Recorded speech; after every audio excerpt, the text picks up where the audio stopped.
My dear angel, today is your birthday, and it would have been the day I got to hold you in my arms for the first time. I want you to know how much I love and miss you. My heart aches for you, wishing that you were here with me.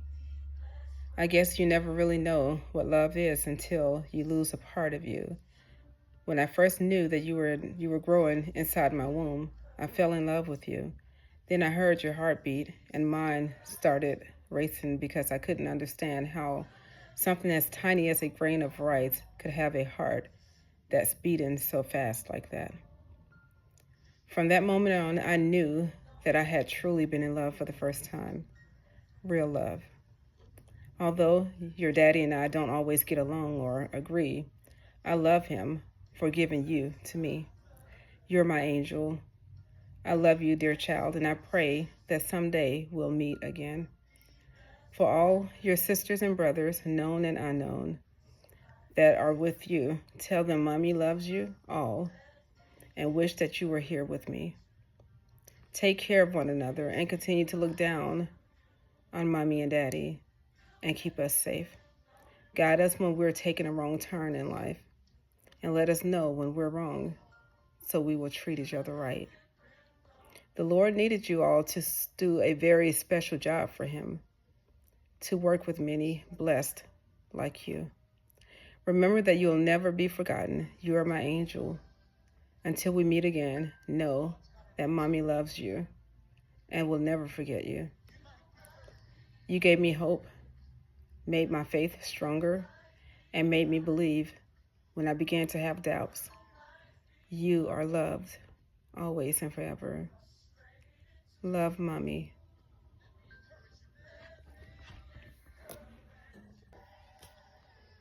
Hello, today is April 3rd, 2025. What I just read to you is a letter that I wrote to my baby girl, Angel. We miscarried her April 28th, 2008. Today's date, you see right there, is, well, not today's date, but this date on this ultrasound was April 3rd, 2008. And again, today is April 3rd, 2028. I'm sorry, April 3rd, 2025 is today's date. Here we have a dollar bill, and I'll tell you why I'm showing you that. Okay. I've had many situations where I find out over the years I've found dollar bills. Years ago, we put that dollar bill in this card for our baby girl that we lost. And I've kept this card in this envelope, tucked away in my Bible. There have been, again, instances where I found dollar bills in odd places. We've been traveling.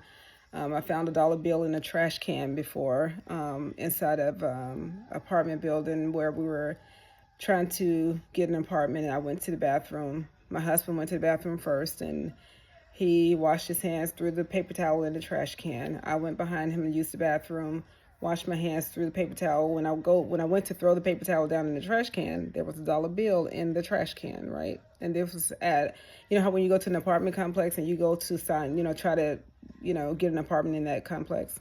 So that's what happened with us. We were trying to get an apartment as we were traveling.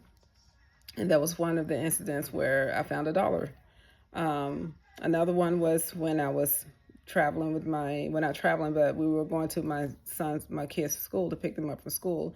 And there was a dollar bill on the hill, and as we were going through the car line, and I pointed it out to my husband, there, it looks like money. And he was like, go see. And I was like, no, there's a lot of people behind us in car line. And let's take these glasses off.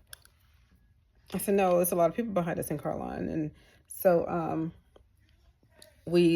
I just told him don't worry about it. And so we didn't stop. We kept going through car line. A lot of high schoolers walk down that hill all the time to go to their cars, and so later on that day we had to come back to the school to bring my oldest son for football practice. And I asked my husband to take that same route so that I could see if that whatever that was is still there. And we did. We went back the same way, and sure enough, I jumped out of the car to go see what it was, and it was a dollar bill. Okay. And so Then there was another situation where I was picking up my kids from school, and I had to pull over for a conversation that I was on the phone talking, and I didn't want to be holding the phone talking while I was driving. So I pulled over, and I at the school, and I pull up to this fence. And as I'm pulling up, I can see something like clearly looks like money. It was green, and I could tell like what money looks like. And so I tell my son, I said, that looks like money. And he was like, where? And I pointed it out to him. And I said, get out and go see what it is. Because I had already parked at this time, but I was on the phone. And so I said, go see what it is. And it was right. We pulled up right up to a fence. We parked right up to the fence.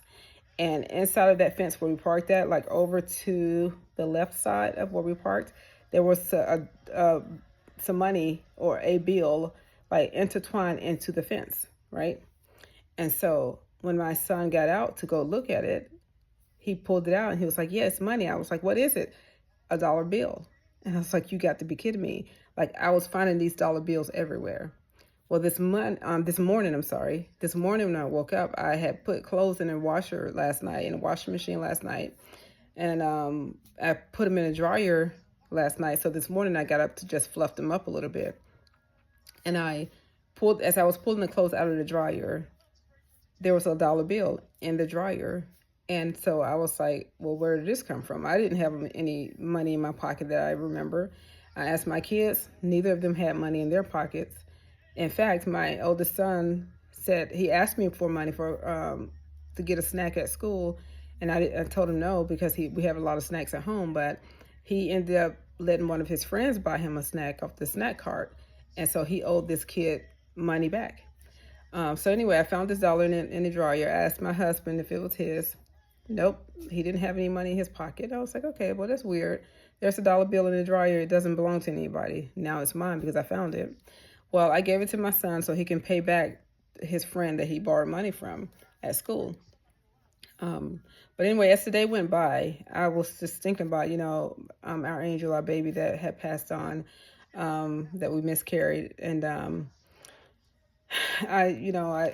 my mind falls heavily on her in the month of April, because we went through a lot in that month. And then also my dad passed away recently here in December of 2024. And my brother passed away in October of 2024. So they've all been on my mind, heavily on my mind. Not just them, but I have other loved ones. My nephew who passed away a few years ago, and just loved ones that passed away have been heavily on my mind, and I've just been like missing them like crazy. So with me miscarrying Angel in the month of April, I completely did not think at all that April 3rd meant anything. Not at all, right? So with me finding that dollar bill in the dryer this morning, and it didn't belong to anybody in the house, I can understand how a dollar bill got in the dryer. Well, I went back to this card here, where on this card there's a dollar bill that's been paperclipped to this card for years. At the very top, the date here is April 3rd, 2008. That's the last time we saw our baby on ultrasound. That's the last time we heard her heartbeat. Not long after that, weeks after that ultrasound, is when her heartbeat stopped and we miscarried. Ever since then, she's been showing up in ways that will let me know that, Mommy, I'm still here. Don't forget about me. I had to go through the miscarriage at home. It was just me and my husband. At the hospital, they gave me the choice of having a D&C, where if they scraped the inside of me to get rid of the baby, it would be hard for me to get pregnant again. Or they can give me medication to help me to go through it at home. And so at home, I went through it. I chose to do it at home, just take medication and do it at home. The baby had already died inside of me, so I didn't want them scraping my insides and making it harder for me to get pregnant again. That was the first time I've ever felt labor pains, and it was really, really bad, really bad. I called the 700 Club and asked them to pray with me because I was going through that. I talked to the baby. I talked to God. You know, please help me. Please help me. Please help me. I didn't want to go through that anymore. That pain was horrendous. And so I don't want to get too graphic, but I ended up calling out to the baby and telling her to just please just take this pain away from mommy. I don't want to be in this pain anymore. It hurts so bad. And I said, if you just take this pain away from mommy, I'll come to heaven. I'm coming to heaven and I will see you. I will be there with you. I made that promise to that baby that night, April 28th. And as soon as I said that, I'm sitting on the toilet, by the way, going through a miscarriage. And as soon as I said that, boom, the lights went out, completely black in the house. And then it came back on. When they came back on, all the pain was gone, completely gone. I didn't feel any pain at all. The baby that had passed the baby out. It didn't go. She didn't go in the toilet because the hospital, the doctors, they gave me a cup to sit inside the toilet so that when I go through the process, that it won't get flushed down, that the baby will, land in the cup. The fetus will, the tissue and all that will land in the cup. So anyway, it happened, and I screamed for my husband to get up and go and check because I had a heating pad plugged in because I was in so much pain. My whole body was aching all over, and I had that heating pad to help me deal with the pain. The heating pad, to help me to deal with the pain that I was dealing with, and so he told me there was no fire because I thought that the heating pad had caught fire. He was like, no, there's no fire. What's wrong? What happened? And I told him, I explained to him what happened. The lights went out. When they came back on, I didn't have any more pain. It was all done. And so I had spoken with my sister, one of my sisters, after this incident happened, and, just sharing my story, what happened. And she pointed it out to me, and she was like, she said, that sounded like what Jesus went through when he was on the cross.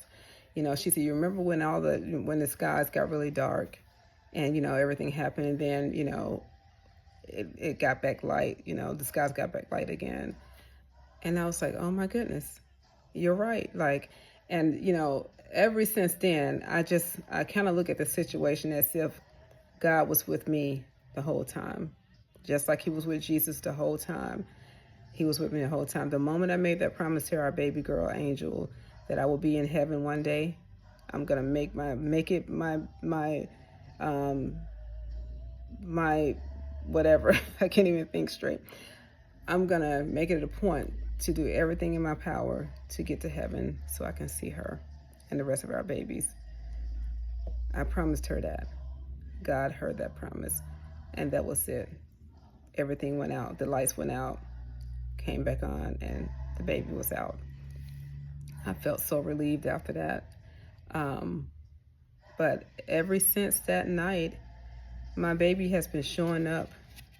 She has been showing up. She knows that I am thinking about her. She knows that I love her. Not just me, but my husband and then our two boys that we have. We talk to them about her as if she was still physically right here with us. And when I told my son about the dollar bill that we found in the dryer this morning, the one I gave the money to, he was shocked. He was like, Mom. He was like, kind of like, not mad, but he was like, why didn't you tell me? Because I told him, I was like, that money is from your sister. I said, that dollar bill came from your sister. And then when he realized what I was talking about, he was like, he felt kind of bad that he'd actually spent the money. He wanted to keep it. So, but there will be more times where we will find more dollar bills because she's with us and she wants us to know that that's her way of showing us, I know that you're hurting. I'm with you. And I know that you're thinking about me.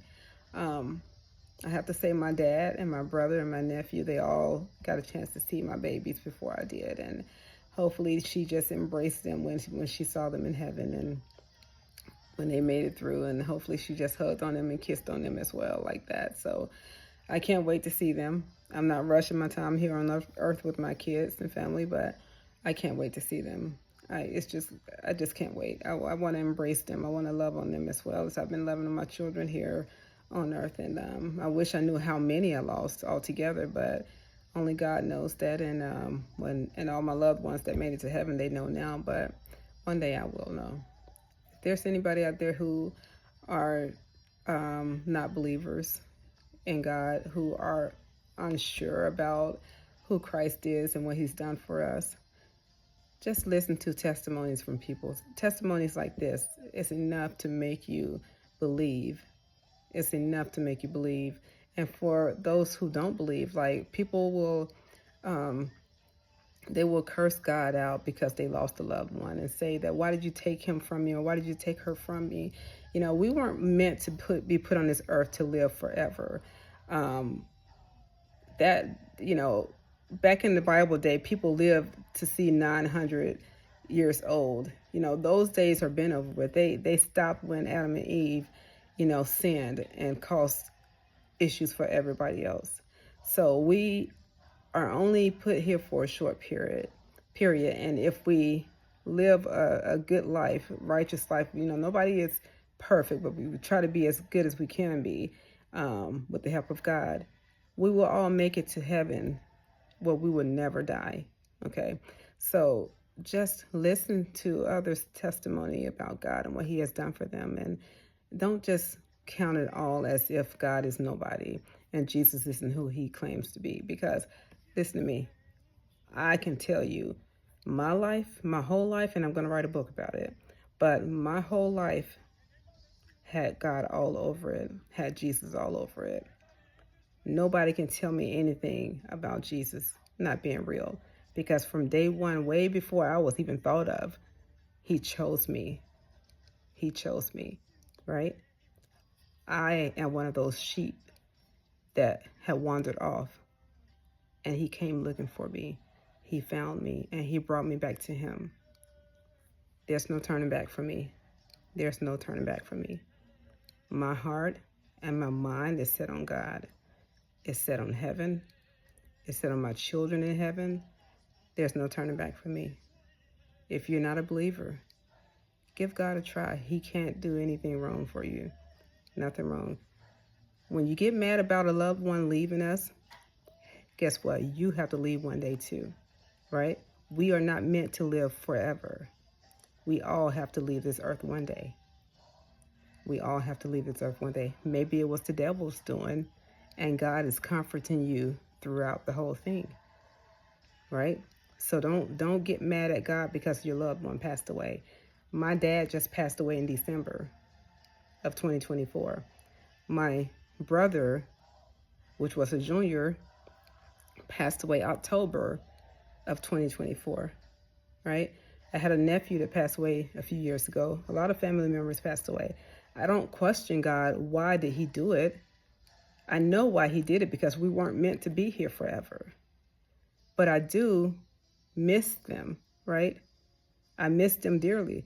But when a loved one is a Christian and you know where they're going, you know what their salvation is, there's no need for you to be mad. You be happy and joyful for them, because they're no longer living in this world of sin. They're in heaven. This one song, Walk Around Heaven Doing Nothing, they're in heaven, right? We're stuck in sin on earth. Cry for yourself. Be mad for yourself, because you're stuck here on earth and living in a world of sin. They are gone. They're at peace. They're in heaven if they follow Christ, if they accept Jesus as their Lord and Savior. They're in heaven. So there's no need to be mad for them. Be mad for yourself, because your heart is wrong right now, because you're angry at God for taking them away. So you have to be mad at yourself, because you're the one who needs help. They have been helped already. If they were a Christian and if they follow Christ, they're not in any more pain, right? Think about that. They have a new body. We're stuck here on earth until we get ourselves together and get ourselves right, where we can go home and be with them if they made it to heaven. Okay? Think about that. Give Jesus a try. He can't do no wrong. He came here to help us, to love us, right? Okay? God bless.